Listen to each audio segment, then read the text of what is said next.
This is what we're getting to as well. I'm sure many of you have heard of the singularity. So a quote here from Wikipedia: "The technological singularity, also simply the singularity, is a hypothetical point in time at which technological growth becomes uncontrollable and irreversible, resulting in unforeseeable changes to human civilization." According to the most popular version of the singularity hypothesis, called intelligence explosion, an upgradable intelligent agent will eventually enter a runaway reaction of self-improvement cycles, each new and more intelligent generation appearing more and more rapidly, causing an explosion in intelligence and resulting in a powerful superintelligence that qualitatively far surpasses all human intelligence.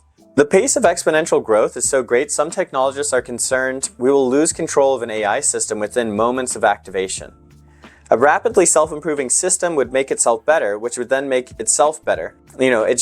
If you make yourself better and then you can make yourself better on top of that, and it keeps going, at each improved stage, the AI would be that much better at evolving into the next stage, quickly rocketing into heights we cannot imagine. We can get lost in imaginations of these possible worlds, but there are quite a few critical assumptions, such as the idea of intelligence being one-dimensional and ignoring diminishing returns. A clear definition of intelligence is difficult and still in progress, but an objective of maximized smartness may not be as clear to a machine as we think. Additionally, we rarely get increasing returns forever.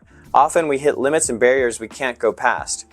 We can only make designs so efficient before we run into the impassable laws of physics. Others have pointed out the nature of empirical scientific knowledge is to test. Even a superintelligent AI would need to verify its hypotheses and perform experiments. However, despite all this, a few ideas have reignited my belief in a superintelligent AI.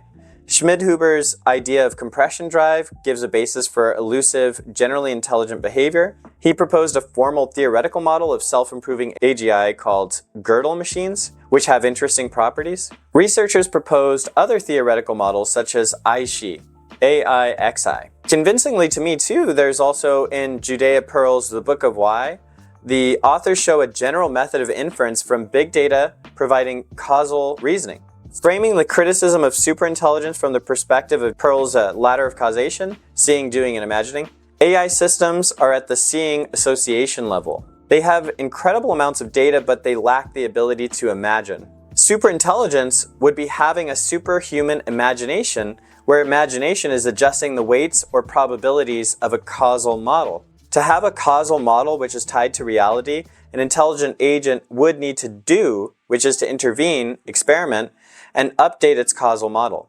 Through the work of Pearl and many others, researchers have discovered a general algorithm for transportability, taking the data and results of one population and applying it to another. Pearl explains the rule developed by Ilya Spitzer as the rule is quite simple. If you can perform a valid sequence of do operations using the rules from chapter 7 of his book, that transforms the target quantity into another expression in which any factor involving S is free of do operators. Then the estimate is transportable.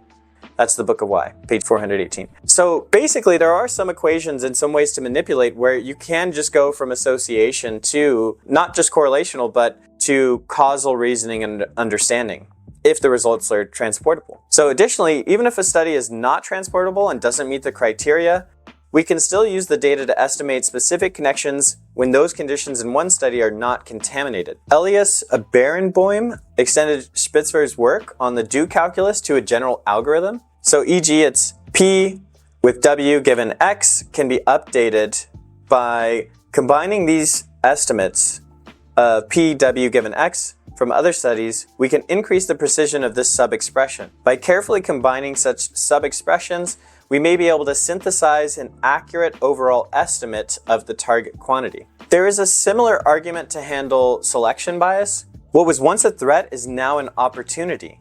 If we understand the mechanism by which we recruit subjects for the study, we can recover from bias by collecting data on the right set of deconfounders and using an appropriate reweighting or adjustment formula. Barenboim's work allows us to exploit causal logic and big data to perform miracles that were previously inconceivable. Another quote here: instead of seeing the difference between populations as a threat to the external validity of a study, we now have a methodology for establishing validity in situations that would have appeared hopeless before. It is precisely because we live in the era of big data that we have information on many studies and on many of the auxiliary variables that will allow us to transport results from one population to another. So this book, the Book of Why, was really inspiring to me, and again, it pushed the limits of what I thought was possible by a super intelligent AI, because it seems there are a different way of understanding statistics to do things that many of us probably don't think are possible,